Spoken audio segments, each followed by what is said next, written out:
ఎన్టీఆర్ గారు నటించిన సింహాద్రి మూవీ యొక్క టోటల్ కలెక్షన్స్ గురించి ఈ వీడియోలో తెలుసుకుందాం.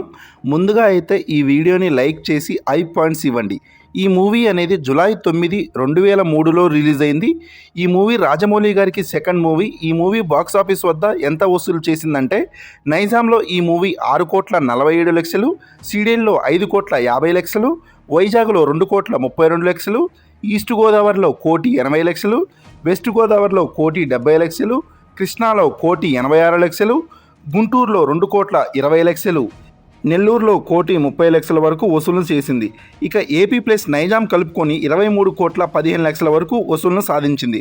రెస్ట్ ఆఫ్ ఇండియాలో 2,25,00,000 వరకు కలెక్షన్ సాధించింది. ఈ మూవీ వరల్డ్ వైడ్గా 25,40,00,000 వరకు కలెక్షన్లు సాధించింది. బాక్సాఫీస్ వద్ద ఈ మూవీ అనేది బ్లాక్ బస్టర్ అయింది. ఈ మూవీ యొక్క ప్రీ రిలీజ్ బిజినెస్ వచ్చేసి 12 కోట్లు. ఈ మూవీ అనేది 13 కోట్లకు పైగా లాభాలను తీసుకొచ్చింది. మీలో ఎంతమంది ఈ మూవీని థియేటర్లో చూశారో అనేది కామెంట్ చేయండి. ఈ మూవీ అనేది జూనియర్ ఎన్టీఆర్ గారి కెరియర్లో బిగ్గెస్ట్ బ్లాక్ బస్టర్. వీడియో నచ్చినట్లయితే ఒక లైక్ చేసి ఛానల్ని సబ్స్క్రైబ్ చేసుకోండి. నెక్స్ట్ ఏ మూవీ కలెక్షన్స్ గురించి వీడియో కావాలో అనేది కూడా కామెంట్ చేయండి. వీడియో నచ్చినట్లయితే లైక్ చేయండి. అదేవిధంగా మన ఛానల్కి ఎవరైనా కొత్త వాళ్ళు వచ్చుకుంటే వెంటనే మన ఈ ఛానల్ని సబ్స్క్రైబ్ చేసుకొని బెల్ ఐకాన్ అనేది ఆన్లో పెట్టుకోండి. Thanks for watching. జై హింద్. ఈ వీడియో నచ్చినట్లయితే లైక్ చేయండి.